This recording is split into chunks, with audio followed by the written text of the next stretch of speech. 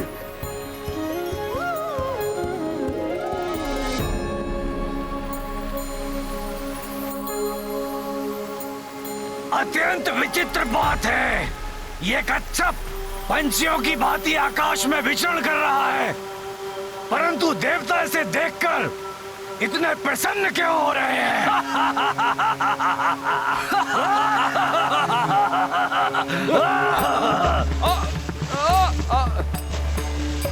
देखो, इस पर्वत की भांति इन देवताओं की पुनः बल प्राप्ति की आशाएं भी डूब रही हैं।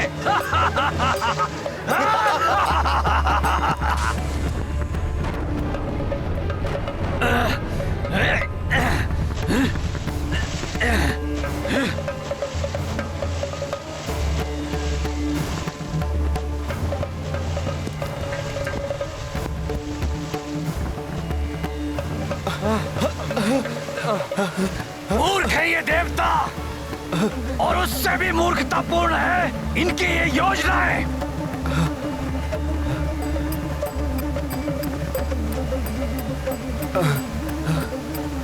हे चराचर जगत के स्वामी, दिव्य कुर्म स्वरूप प्रभु नारायण, मंदराचल पर्वत को जलमग्न होने से रोकिए। हम समस्त देवता आपसे विनती करते हैं। मंदरा रसातल डूबत जाई, देव असुर सब जल में समाई। सूर तब हरि अरज लगाए, कूर्म रूप धरि विष्णु आए। भीम काय किए जब आकारा, पाए मंदरा चल आधारा। जब हूँ जगत पर संकट आवे, तब हूँ भगवंता ही बचावे।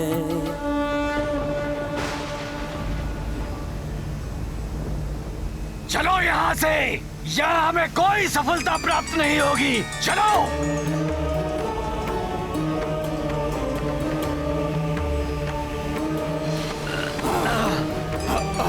चलो।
ओम श्री हरि नारायण। ओम श्री हरि नारायण। जय जय श्री प्रभु हरि नारायण। जय जय श्री हरि नारायण। ओम श्री हरि नारायण।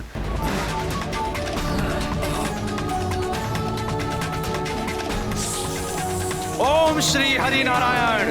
ओम श्री हरि नारायण। जय जय श्री प्रभु हरि नारायण। जय जय श्री हरि नारायण। ओम श्री हरि नारायण। ओम नमो भगवते महाकूर्माय नमः। कितना अद्भुत दृश्य हुआ होगा ना तब माँ। स्वयं प्रभु विष्णु जी ने कूर्म अवतार धारण किया और मंदराचल पर्वत को अपनी पीठ पर टिकाकर उन्हें डूबने से बचा लिया। फिर क्या सागर मंथन सफलतापूर्वक पूर्ण हो पाया?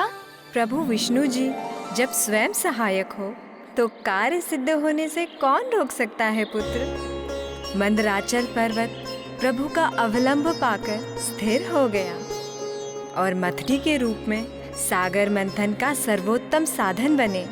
अच्छा माता, तब तो सागर मंथन प्रारंभ होने के कुछ ही समय उपरांत अमृत भी प्राप्त हो गया होगा ना? पुत्र हनुमान, ये मंथन हमारे जीवन के विभिन्न पड़ाव में हमारे अंतर्मन में होने वाले मंथन के समान था। अंतर्मन अर्थात हमारा मन। हमारे मन में भी मंथन होता है माता? हाँ पुत्र, नागराज वासुकी रूपी हमारी इच्छाएं सागर मंथन के देवताओं और दानवों के समान है। हमारे मन में बसी अच्छाइयों और बुराइयों के बीच झूलती रहती है और मन की गहराई में छुपे अनेक विचारों और भावनाओं को ऊपर ले आती है। सर्वप्रथम उत्पन्न अशुभ विचारों को त्यागने से हमारे मन में अमृत रूपी पवित्र विचार शेष रहते हैं, जो हमें जीवन में आत्मिक शांति और परम संतोष देते हैं। इसका अर्थ है सागर मंथन में सर्वप्रथम अशुभ एवं हानिकारक वस्तुएं प्रकट हुई। हाँ, इतनी भयंकर वस्तु पुत्र जो समस्त संसार का विनाश कर सकती है।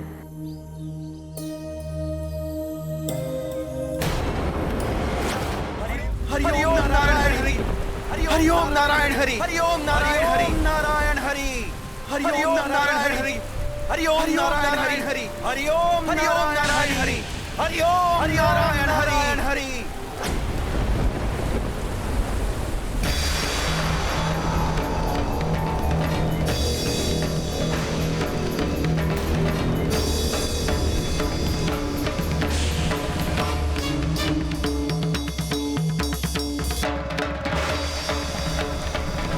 ये क्या है जो संकटमयी काले मेघों का रूप लेकर हमें लील कर रही है? संपूर्ण वातावरण विषाक्त हो गया है इससे।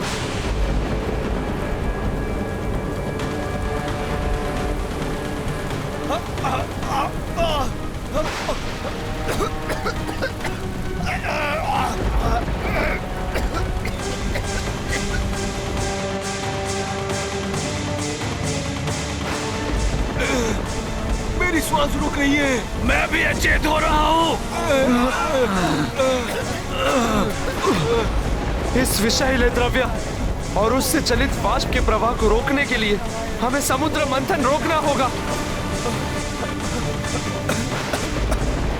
रुक जाओ।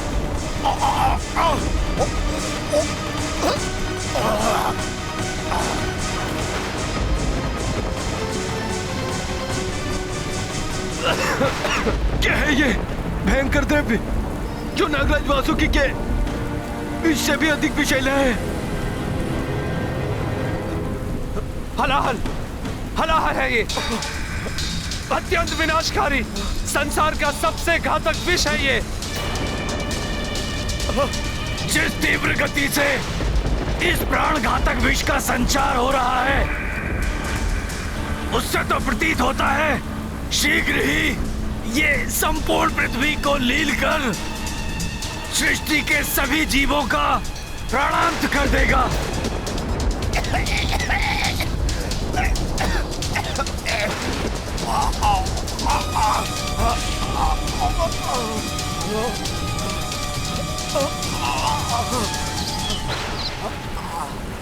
यह विष हमारे साथ साथ समस्त सृष्टि को नष्ट कर दे, इसके पूर्व ही हमें इसके विस्तार को रोकने के लिए कोई उपाय करना होगा।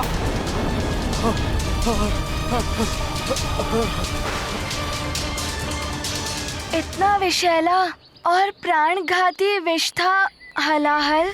हलाहल की विनाशकारी क्षमता की कोई था ही नहीं है। वो तो समूचे संसार को सर्वनाश कर सकता था।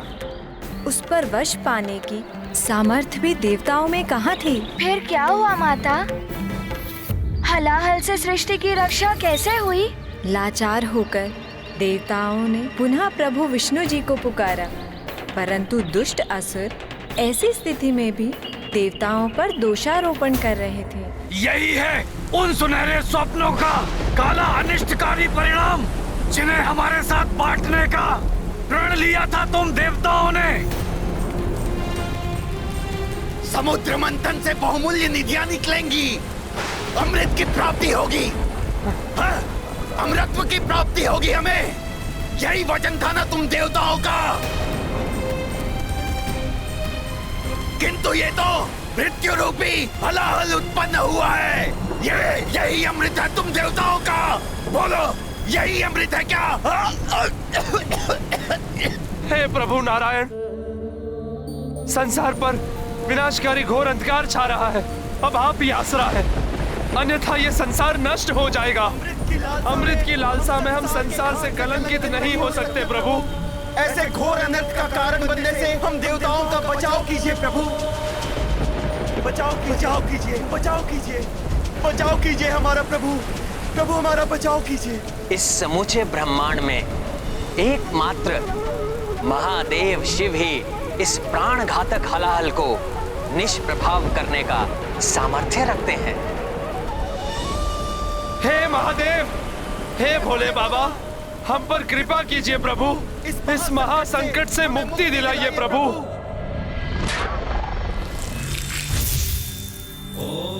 हमारे प्राणों की रक्षा महादेव, कीजिए, महादेव, महादेव, महादेव, हमारे प्राणों की रक्षा कीजिए, रक्षा कीजिए महादेव, महादेव रक्षा कीजिए। हम पर कृपा कीजिए प्रभु।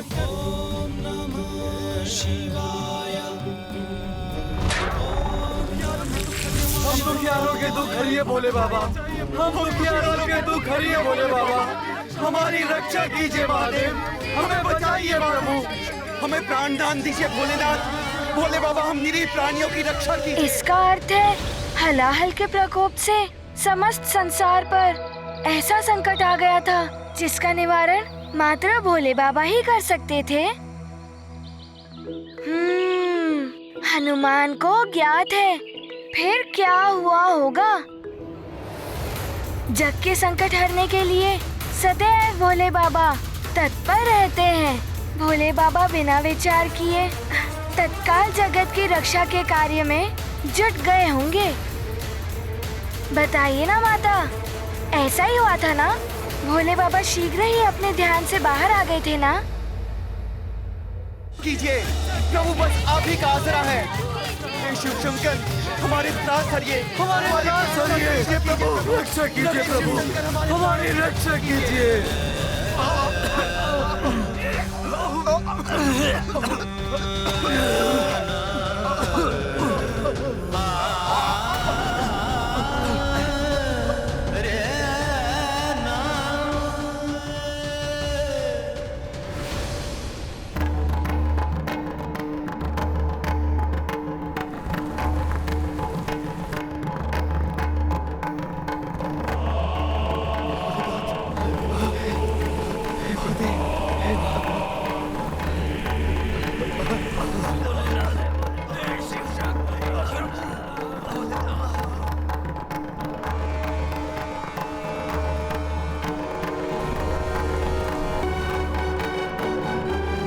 स्वामी,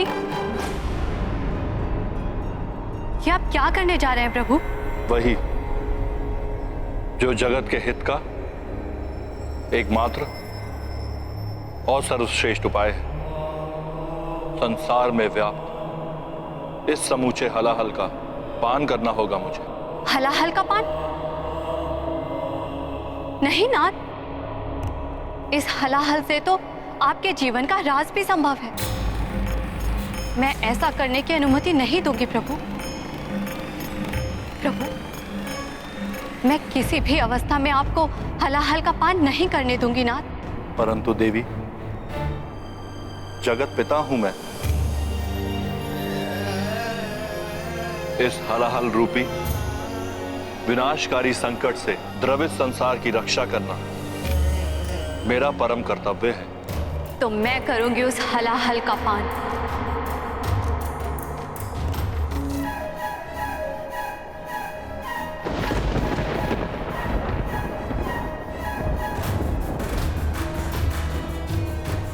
परंतु अपने नेत्रों के सामने अपने सुहाग पर आंच कदापि नहीं आने दूंगी। देवी, मेरे प्रति अपार प्रेम के कारण आप ये भूल रही हैं कि मेरा अनिष्ट असंभव है। आपका प्रेम ही मेरी सुरक्षा है। सुहागन धर्म की मर्यादा के अनुरूप आपका आचरण है मेरा जीवन कवच। अपनी मांग को सिंदूर से सुशोभित कर आप मेरी दीर्घ आयु सुनिश्चित करती हैं। पुनर्जन्म में आपका विश्वास वेदवाणी में आपकी आस्था प्रमाणित करता है। सुहागन का गौरव अर्थात नक्षत्र में आभूषण धारण करती हैं आप। पुष्पों से अलंकृत आपके बंधे केश मुझे प्रसन्नता देते हैं। मंगलसूत्र और उसके काले मोती के अनिष्ट से मेरी रक्षा करते हैं। लाल वस्त्र धारण कर आप मेरी समृद्धि का कारण बनती हैं। लाल वस्त्र पति के सौभाग्य का प्रतीक है, जो जगदम्बा के रूप में आप धारण करती हैं। आपकी पावों की पायल मुझे सकारात्मकता से परिपूर्ण करती हैं और बिछिया धारण कर मन समृद्धि में आप मेरी सहभागिनी बनती हैं। जिसकी पत्नी इतनी सुमंगली हो, उसका कोई अमंगल कैसे संभव है? जब आपकी अनंत शक्ति मेरे साथ है तो मुझे तुझ हलाहल से कोई हानि कैसे पहुंच सकती है? देवी, आप तो स्वयं जगदम्बा हैं। समस्त चराचर जीवों की माता हैं आप। फिर भी आप मुझे उनकी रक्षा करने से रोक रही हैं। देवी, किसी भी अनर्थ का संदेह अपने हृदय से निकाल दीजिए। मैं तो अजन्मा हूं, तो फिर मेरी मृत्यु कैसे हो सकती है? विनती करती हूँ स्वामी, मृत्यु जैसे अशुभ वचन अपने मुख से मत निकालिए।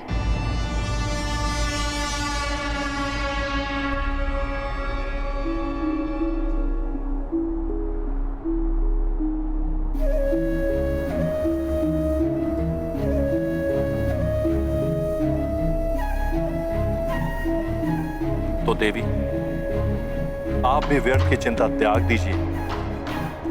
भयंकर अनर्थ हो उसके पूर्व ही हमें अपनी संतानों और संसार के सभी जीवों की रक्षा करनी चाहिए।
विपदा मंथन काले आयो, सर्व जगत संताप सतायो।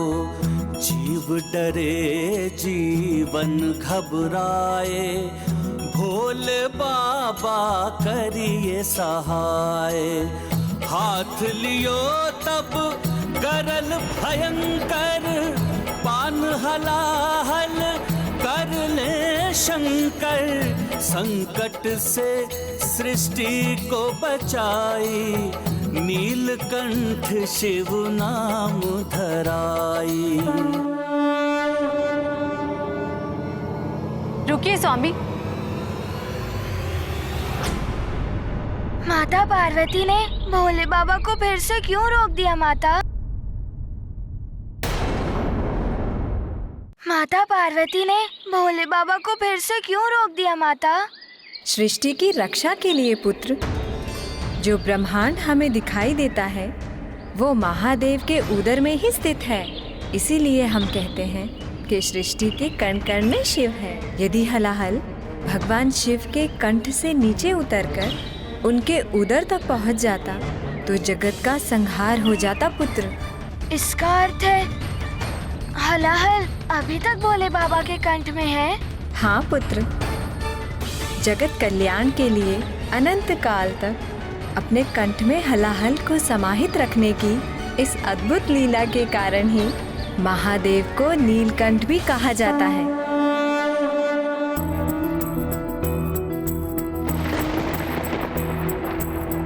जग में हलाहल लायो विनाशा, तब बस भोलेनाथ ही आशा। जय जय जय शिव शंभो देवा, विष पियो नीलकंठ कहेवा। करवे नमन राक्षस और देवा, बोले हरि भी जय महादेवा। तुम करुणा निधि दया के सागर, जय हो तुम्हारी जय जय महेश्वर।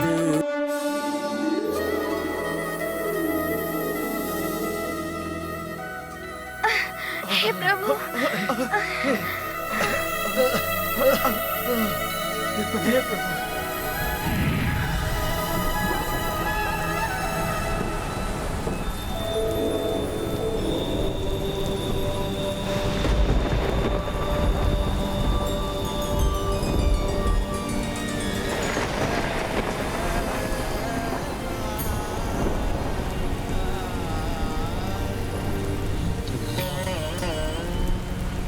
आपकी महिमा अपरंपार है महादेव। अत्यंत विषैले हलाहल को अपने कंठ में समाकर आपने समूची सृष्टि का उद्धार किया है। हे नीलकंठ महादेव, आपकी जय हो। हाँ महादेव, आपकी जय हो। जय हो महादेव, जय हो।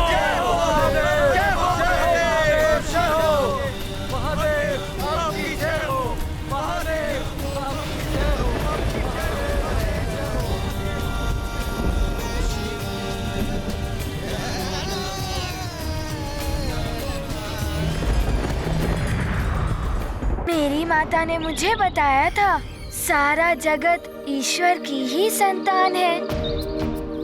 ईश्वर सदैव अपने पुत्र का कष्ट हरने के लिए दुख सहन करते हैं। जैसे जगत पालक विष्णु जी ने अपने पृष्ठ पर पर्वत रखकर उसके मथने का कष्ट सहन किया था, जगत के पिता भोले बाबा ने हलाहल जैसे विष को अपने कंठ में धारण करके भयानक विषाग्नि की पीड़ा सहन की थी, मात्र जगत के कल्याण के लिए। हाँ पुत्र, देव, दानव, मानव, समस्त चराचर प्राणी ईश्वर की ही संतान है। अपनी संतान का पालन करना और उनकी रक्षा करने का कार्य ईश्वर को ही करना होता है। हनुमान, तुम ये बताओ, भगवान शिव के नीलकंठ की लीला से तुम्हें क्या शिक्षा मिली? यदि कोई वस्तु जो जगत के लिए हानिकारक हो, जैसे वो हलाहल विष, उसे किसी एक स्थान पर सीमित करके रख देना चाहिए माता। हाँ हनुमान, इसीलिए भगवान भोलेनाथ ने महाविनाशक हलाहल विष को अपने कंठ में धारण किया। माता, भोलेनाथ ने हलाहल की समस्या का तो हल कर दिया, किंतु उसके पश्चात अवश्य ही अमृत निकला होगा समुद्र मंथन से।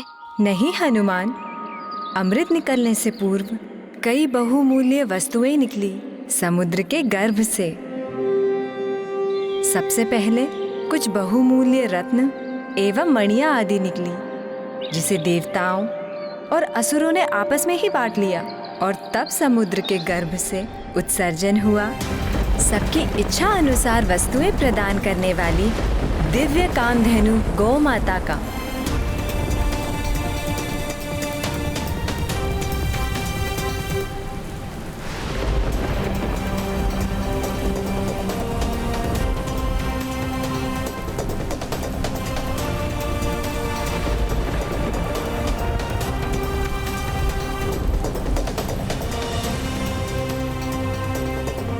इच्छा पूर्ति दिव्य कामधेनु गौ माता ऋषियों को प्रदान कर दी गई, जिससे ऋषियों को यज्ञ आदि कार्यों के लिए दुग्ध एवं घृत आदि प्राप्त हो सके।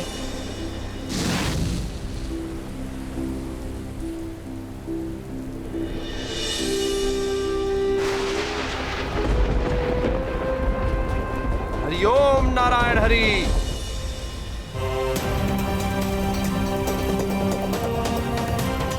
हरि ओम नारायण हरि। तत्पश्चात बहुमूल्य कौस्तुभ मणि का प्रकटन हुआ। चूंकि प्रभु श्री नारायण के कूर्म अवतार की सहायता से समुद्र मंथन संभव हो रहा था, अतः समस्त देवता कौस्तुभ मणि को प्रभु श्री नारायण को भेंट करना चाह रहे थे, किंतु कुछ असुरों ने इसका विरोध किया। ये कौस्तुभ मणि विष्णु देव को नहीं, हम असुरों को मिलनी चाहिए। हाँ, क्योंकि इससे पूर्व कामधेनु का इच्छा पूर्ति देवताओं के हितैषी ऋषियों को प्रदान हुई थी, अतः अब ये मणि हमें ही मिलनी चाहिए।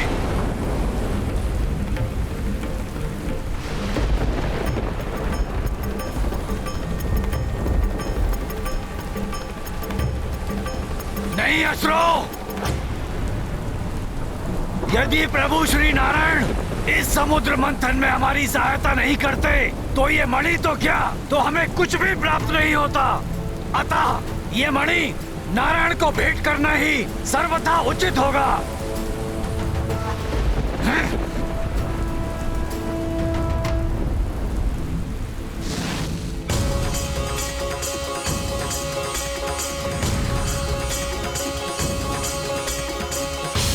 माता, रत्न एवं माणिक मोती जैसी बहुमूल्य वस्तुएं तो सर्वप्रथम आसुरी वृत्ति वाले को ही आकर्षित करती हैं। फिर क्यों दैत्यराज बलि ने सारे असुरों को कौस्तुभ मणि जैसे रत्न को लेने से रोक दिया?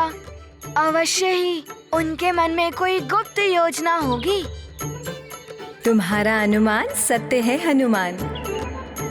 बलि के मन में योजनाएं थी, जिसे उसने अपने साथी असुरों के समक्ष तब उद्घटित किया जब वारुणी सुरा का कलश लेके प्रकट हुई।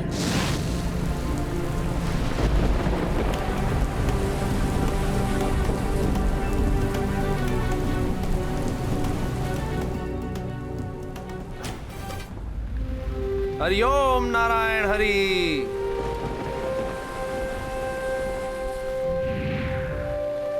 और जब समुद्र मंथन पुनः आरंभ हुआ तो वारुणी सुरा के साथ प्रकट हुई।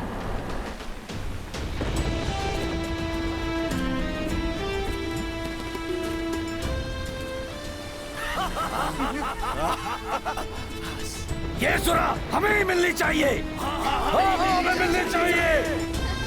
हमें मिलनी चाहिए। हमें मिलनी चाहिए।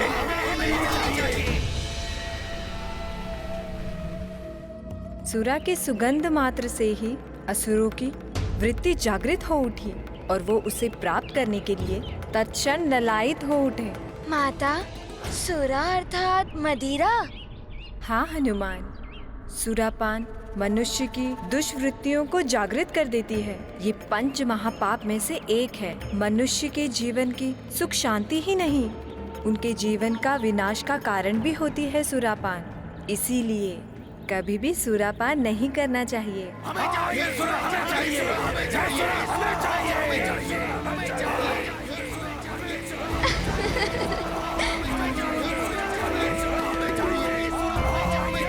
नहीं असुरों, शांत।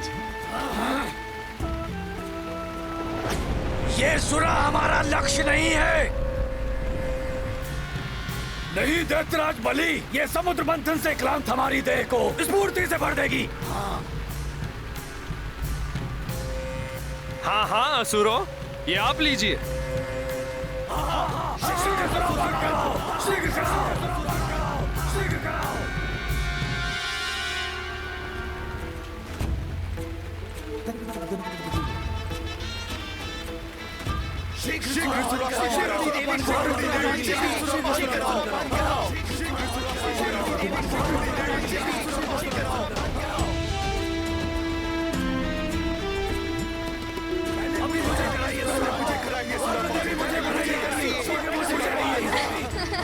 पहले मुझे कराइए सुरापान।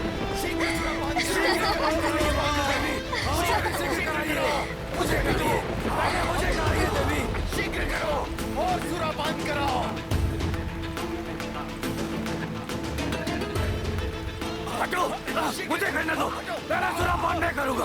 हटो, हटो। सुरा देखते ही आसुरी वृत्ति जाग उठी है इन असुरों की।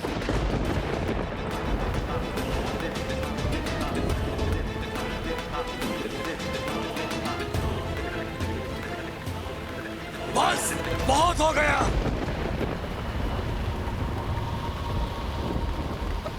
ये सुरापान करके आपस में ही लड़कर मरना है या फिर अमृत पीकर अमर होना है? इस विनाशकारी सुरा की मांग मत करो, हमें अमृत मांगना है और कुछ नहीं, जिससे कि जब अमृत उत्पन्न हो और हम उसकी मांग करें तो ये देवता विवश हो जाएं हमें अमृत प्रदान करने को। स्मरण रहे, हमें अमृत चाहिए और कुछ नहीं। किंतु दैत्यराज, सुरा ही नहीं और भी अनेक बहुमूल्य वस्तुएं क्या हम उन देवताओं को ही दे देंगे? मूर्ख हो तुम सब। यदि अमृत मिला तो उसका पान करके तुम सब अमर हो जाओगे। उचित है महाराज, उचित है, उचित है।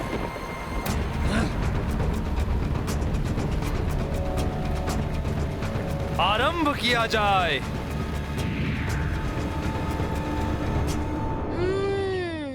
तो ये योजना थी दैत्यराज बलि के मन में, किंतु समुद्र मंथन मात्र अमृत के लिए ही हो रहा था और असुर सारा अमृत ले गए तो देवता तो। तावले मत हो हनुमान, प्रतीक्षा करो, कथा में अनेक रोचक मोड़ आने वाले हैं। वो दैत्यराज बलि के समझाने पर असुर मान गए और समुद्र मंथन से जो अन्य वस्तुएं निकली जिनकी देवताओं ने मांग की, वो थी पारिजात वृक्ष पुष्पों से युक्त, जिसकी दिव्य आभा कभी क्षीण नहीं होती। उसे देवराज इंद्र ने मांग लिया, जिसे वे स्वर्ग ले गए।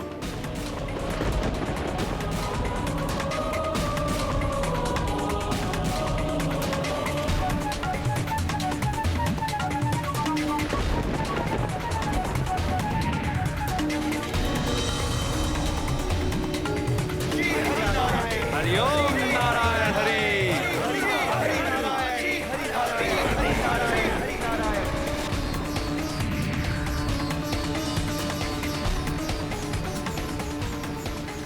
फिर उत्सर्जित हुआ सर्व कामना पूर्ति करने वाला कल्प वृक्ष। उसे भी देवता प्राप्त करके स्वर्ग ले गए।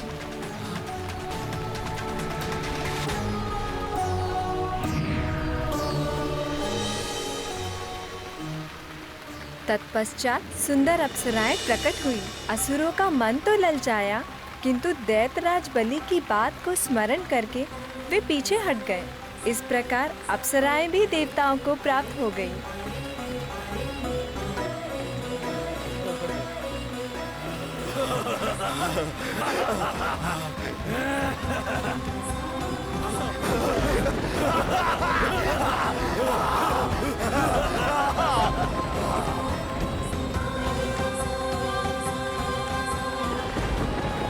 ले जाओ तुम देवताओं इन्हें भी।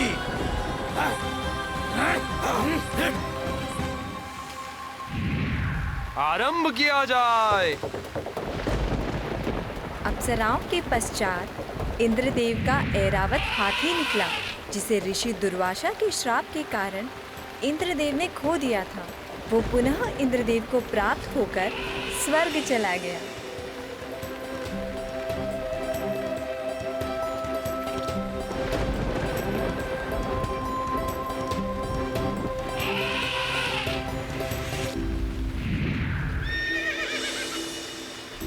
उसके पश्चात दिव्य अश्व उच्चे श्रवा समुद्र से निकला।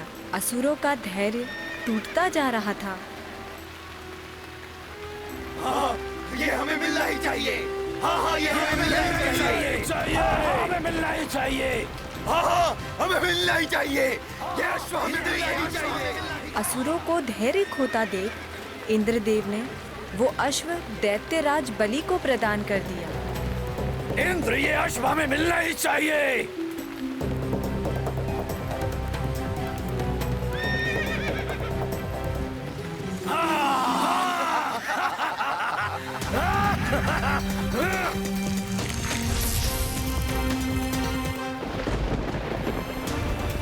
आरंभ करो।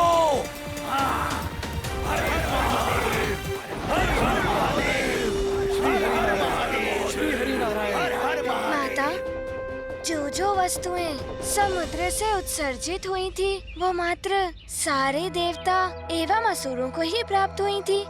ऐसा नहीं है हनुमान। इसके पश्चात जो उत्सर्जित हुआ वो प्रभु भोलेनाथ को प्राप्त हुआ।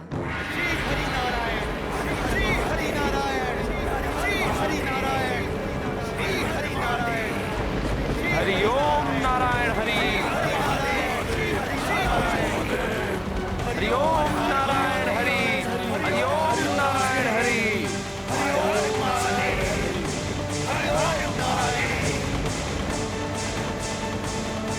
हरि ओम नारायण हरि।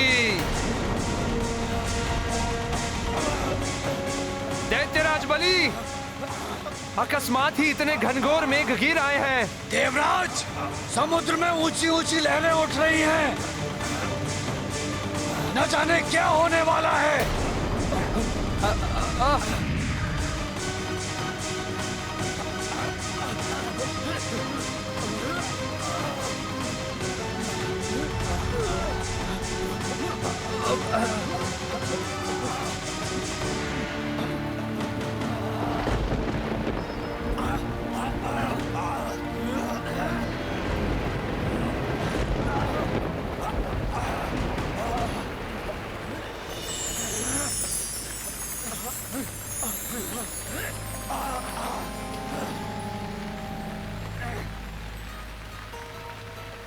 चंद्रमा? चंद्रमा? चंद्रमा?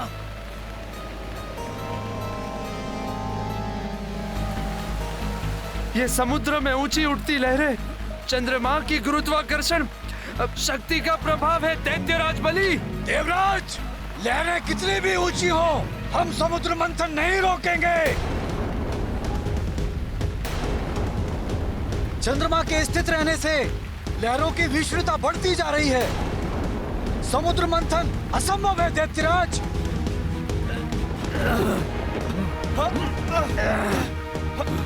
चाहे कुछ भी हो जाए, जब तक अमृत की प्राप्ति नहीं होती हम मंथन नहीं रोक सकते। आरंभ करो। दैत्यराज बलि, स्थिति बहुत विकट उत्पन्न हो गई है।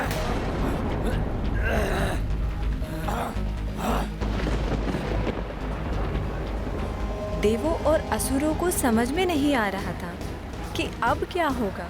तब उनकी समस्या का समाधान सुझाया कूर्मावतार प्रभु विष्णुदेव ने।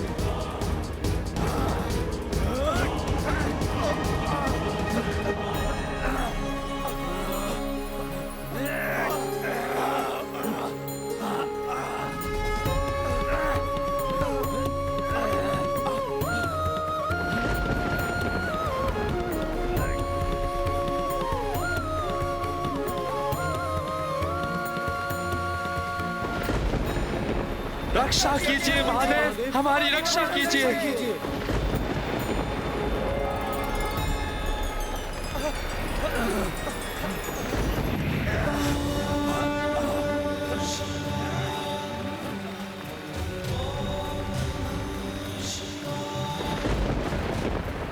महादेव,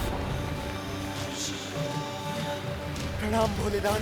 प्रणाम भोलेनाथ। महादेव प्रणाम। अपने भक्तों के संकट को दूर करने के लिए आप आ गए प्रभु। यह आपकी महानता है महादेव। प्रभु श्री नारायण के कूर्म अवतार ने मुझे स्मरण किया तो मुझे आना ही था। प्रणाम जगत पालक श्री हरि विष्णुदेव। प्रणाम देवाधिदेव महादेव।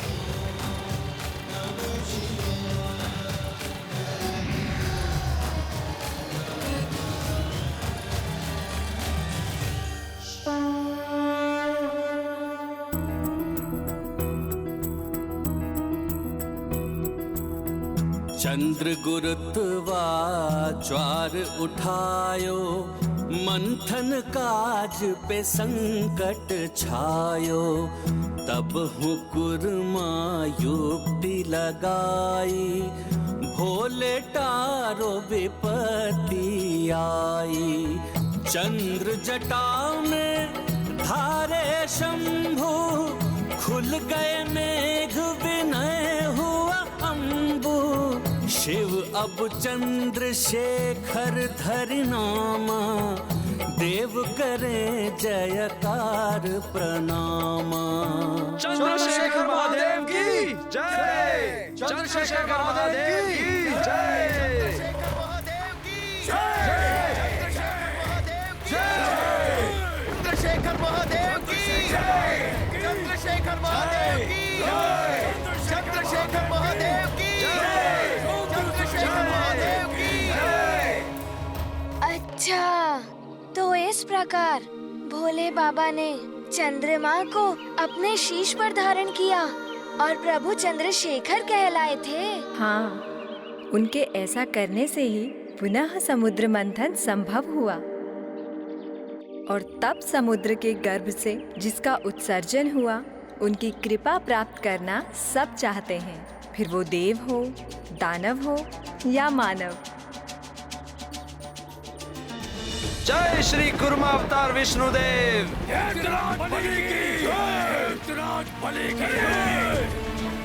हरि ओम नारायण हरि।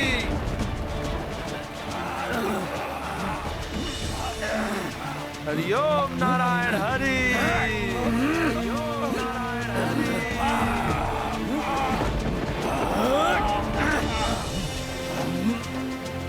हरि ओम नारायण हरि, हरि ओम नारायण हरि, ओम नारायण हरि, नारायण हरि, नारायण हरि।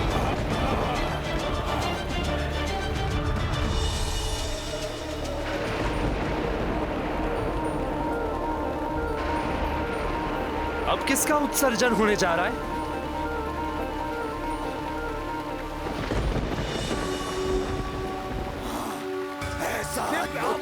ये सुंदरी तो हमें मिलनी चाहिए, ये सुंदरी तो हमें मिलनी ही चाहिए। हाँ, ये सुंदरी तो हमें मिलनी ही चाहिए।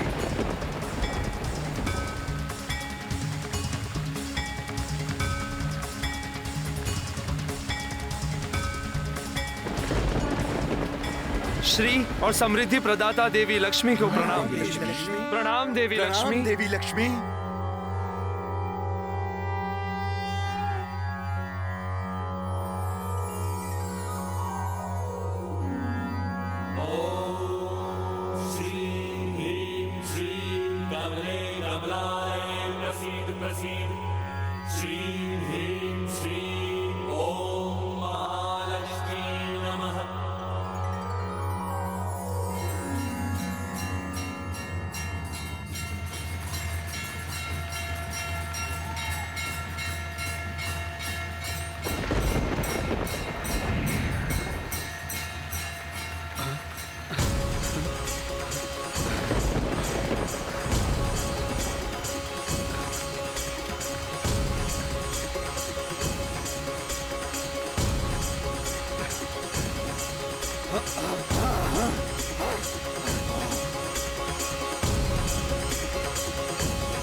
हमें पुनः श्री संपन्न करने के लिए आपको कोटि कोटि प्रणाम देवी।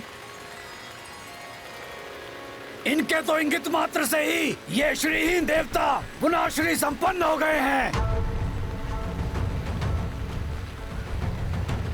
धन की देवी है ये देवी लक्ष्मी है, ये तो हमें मिलनी ही चाहिए। मिलनी ही चाहिए। अभी तक हम असुरों ने किसी चीज की मांग नहीं की है, किंतु हम इनकी मांग करते हैं और सबको हम असुरों की ये बात माननी पड़ेगी।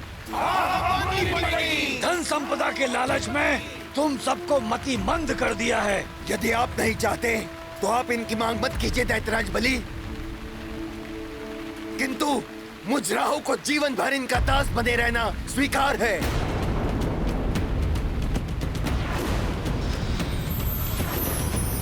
नहीं राहु, मैं तो विवाह करूंगा इससे, पटरानी बनाऊंगा इसे। बस दैत्यराज बलि, अपने असुरों को बता दीजिए कि ये देवी लक्ष्मी है, प्रभु श्री नारायण की अर्धांगिनी। इनके प्रति सम्मानजनक व्यवहार की अपेक्षा है हमें। ये कोई भी हो, परंतु हमारे परिश्रम से इनका आविर्भाव हुआ है, हमें मिलना ही चाहिए। हाँ, मिलना ही चाहिए, करेंगे, कोई अन्य नहीं। हम ऐसा नहीं होने देंगे। जैसा करने का प्रयास भी करेगा उसका अंत कर देंगे हम। आगे बढ़ने का प्रयास मत करो, अन्यथा परिणाम भयंकर होगा। हट जाओ। विनाश कर देंगे, हम ही प्राप्त करेंगे। आगे बढ़ने का प्रयास मत करो, अन्यथा परिणाम भयंकर होगा। माता लक्ष्मी जी के प्रति ऐसी दुर्भावना कैसे उत्पन्न हो गई असुरों के मन में? यही है असुरी वृत्ति पुत्र हनुमान। जिनके मन दूषित होते हैं उन्हें मात्र अपना स्वार्थ दिखाई देता है। वो ये भी नहीं समझते कि कौन माँ, बहन, पुत्री समान है।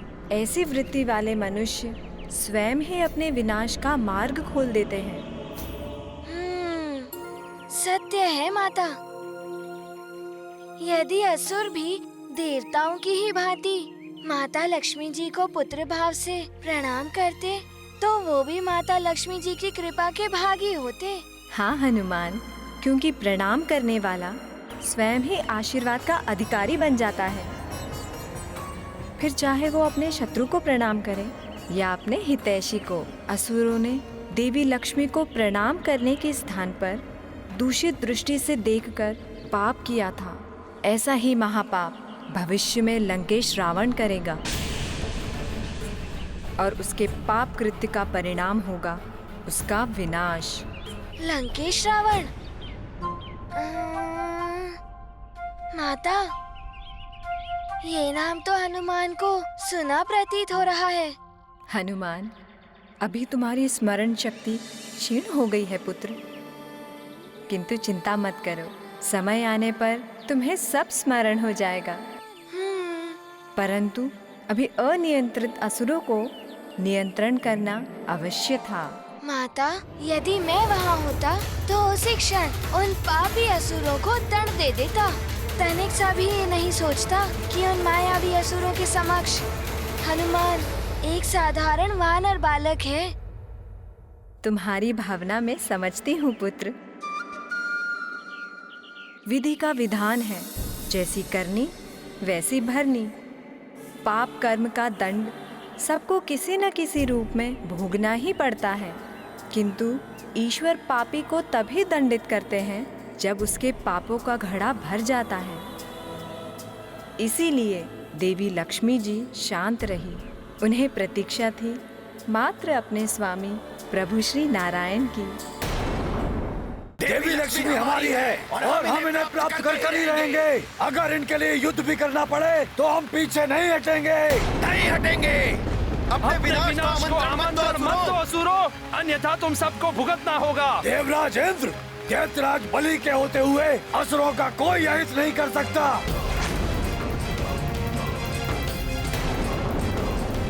इनकी देवी लक्ष्मी को प्राप्त करने की मांग कोई अनुचित नहीं है। समुद्र मंथन से जो भी निकल रहा है वो मात्र देवताओं का नहीं है, असुरों का भी अधिकार है उस पर। हाँ, हम असुरों का भी अधिकार है सब पर। हम अपना अधिकार लेकर रहेंगे। शांत हो जाइए आप सब, शांत हो जाइए।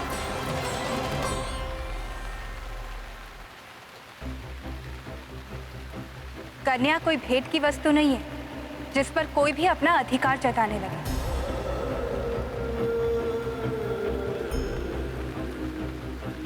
ये अधिकार तो कन्या का होता है कि वो किसे वरण करे।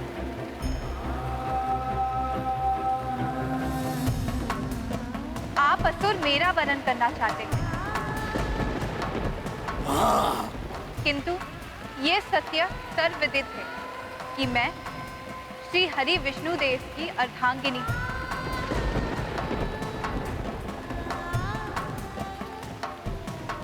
और मैं आज उन्हीं के लिए यहाँ आई। यदि आप विष्णु देव के लिए आई हैं, तो विष्णुदेव है कहाँ? अतः उचित होगा कि आप हम में से किसी का वर्ण कर लें। देवराज, यह असुर माता लक्ष्मी और प्रभु नारायण के प्रति ऐसे प्रश्न कैसे कर सकते हैं?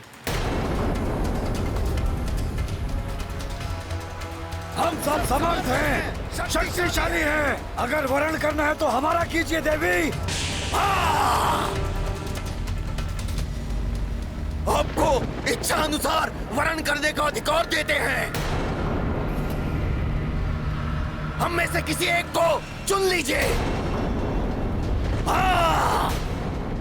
जो यहाँ उपस्थिति नहीं है उसका वर्ण कैसे कर सकती है आप? मुझे विश्वास है मेरे स्वामी विष्णुदेव यही है।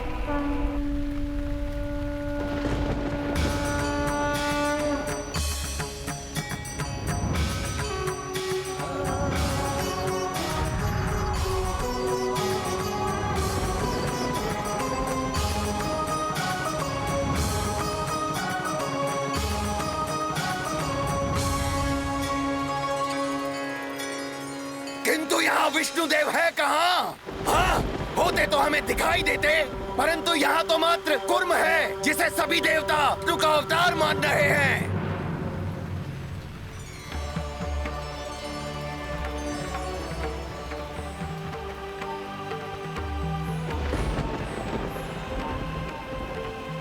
स्वामी श्री हरि के कुर्मावतार को प्रणाम। देवता जो मान रहे हैं वो सत्य है।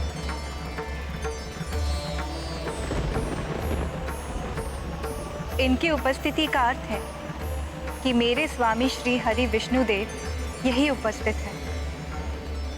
तो क्या आप हम महाबली असुरों को छोड़कर इस कुर्म अवतार विष्णु का वर्ण करेंगी? बताइए।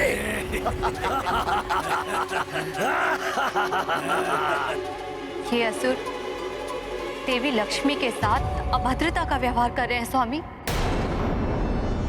विष्णुदेव की प्रतीक्षा करके आप समय व्यर्थ में नष्ट कर रही हैं।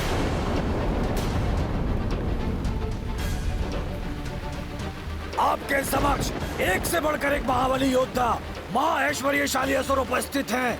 वर्ण कर लीजिए किसी भी असुर का। स्वामी, ये कैसी परीक्षा ले रहे हैं आप मेरी? ये प्रतीक्षा की घड़ियां असह्य होती जा रही है। मैं यहाँ आ गई हूँ, अब आप भी आ जाइए। श्री हरि नारायण।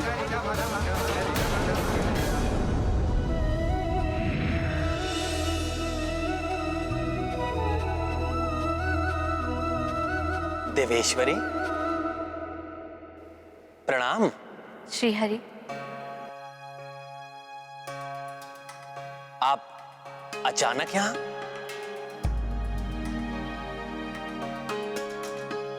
देवी लक्ष्मी उपस्थित हो चुकी हैं। फिर आप उन्हें इतनी प्रतीक्षा क्यों करा रहे हैं? उन्होंने भी तो मुझे बहुत प्रतीक्षा कराई है देवेश्वरी। श्री हरि, ये बालकों की भांति हट है आपका या कोई लीला? आप जो चाहे समझ लीजिए देवी। अच्छा, तो एक बहन के हट से आपका परिचय नहीं हुआ है? आपको स्मरण है ना, मेरे विवाह में भ्राता की सभी रीतियां आपने निभाई थी। तो ये आपकी बहन पार्वती आपको हठात भी देवी लक्ष्मी के समक्ष ले जा सकती है। तो आप चल रहे हैं भ्राता विष्णुदेव, या मैं? अच्छा अच्छा, चलता हूं। सत्य तो यह है कि मैं अपनी बहन देवेश्वरी की ही प्रतीक्षा कर रहा था। बिना बहन के भाई कैसे जा सकता है विवाह के लिए?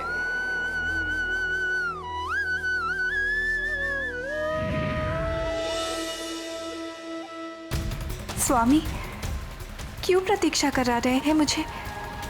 मत कीजिए प्रतीक्षा, विष्णुदेव नहीं।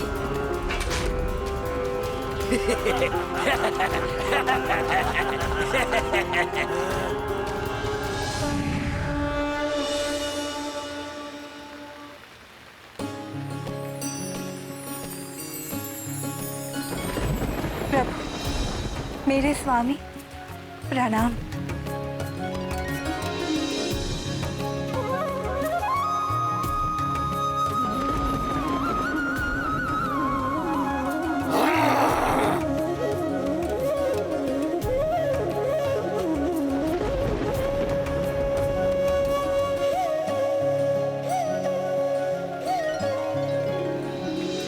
देवी लक्ष्मी को लाने में हमने श्रम किया है, विष्णुदेव कैसे ले जा सकते हैं इन्हें? मुझे चाहिए, मुझे चाहिए, हाँ मुझे चाहिए। शांत, शांत।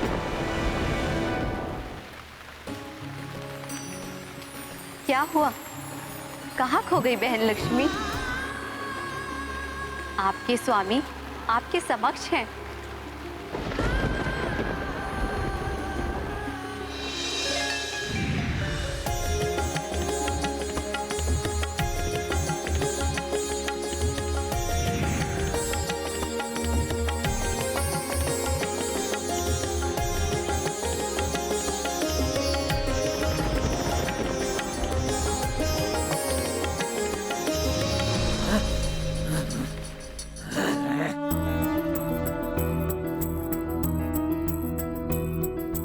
अद्भुत अलौकिक मंगल बेला, होत पुनः लक्ष्मी हरि मेला।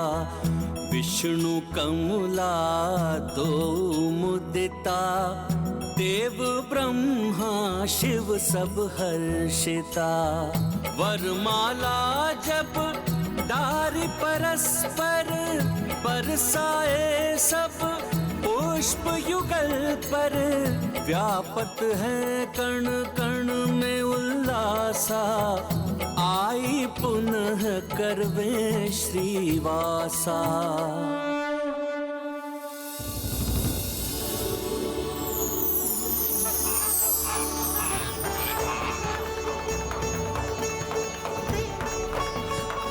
कैसा अद्भुत एवं मनोरम होगा वो दृश्य।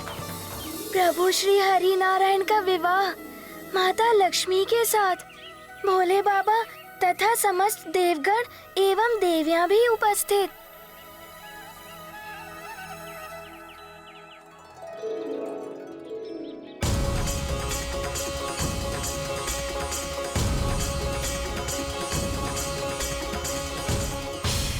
माता, कितने भाग्यशाली होंगे वो जो इस सुनहरे पल के साक्षी होंगे। माता, कितना असीम आनंद का सुख प्राप्त हुआ होगा जब माता पार्वती जी ने अपने भ्राता श्री हरि नारायण एवं माता लक्ष्मी जी का मिलन करवाया होगा। सत्य हनुमान, बिछड़े परिजनों को मिलाने के आनंद की तो कोई कल्पना ही नहीं होती। ऐसे मिलन के परम आनंद का अनुभव तुम्हें भी होगा हनुमान, जब भविष्य में तुम भी इनका मिलन कराओगे। फिर क्या हुआ माता? देवी लक्ष्मी के आने से देवता पुनः श्री संपन्न होकर नई ऊर्जा से भर उठे। पुनः सागर मंथन तीव्र गति से प्रारंभ हो गया। फिर वो क्षण आ ही गया जिसकी प्रतीक्षा देव एवं दानव दोनों समुदाय बड़ी व्यग्रता से कर रहे थे।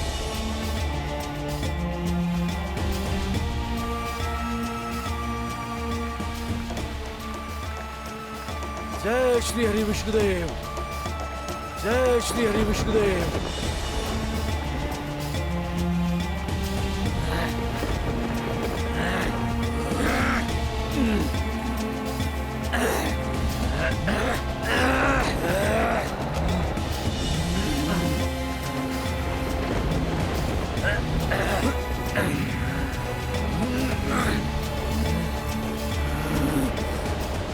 धन्वंतरी देव आयुर्वेद के साथ